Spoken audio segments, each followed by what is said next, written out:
কেন্দ্র থেকে আসবো না, কি আসবো? ভোট কেন্দ্র পাহারা দিব।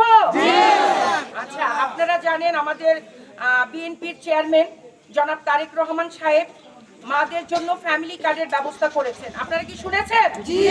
আচ্ছা, সেই ফ্যামিলি কার্ডে একটা নির্দিষ্ট অ্যামাউন্ট থাকবে, যেই অ্যামাউন্টটা আছি জরিপেও আমরা এগিয়ে আছি। এই জন্য আমরা কি করব, আমরা ভোট কেন্দ্রকে পাহারা দিব। এই আমি আমার সংক্ষিপ্ত বক্তব্য রেখে শেষ করছি। মহিলা দলের নেতৃবৃন্দ সবাইকে 50 নং ওয়ার্ড বিএনপির পক্ষ থেকে হ্যাঁ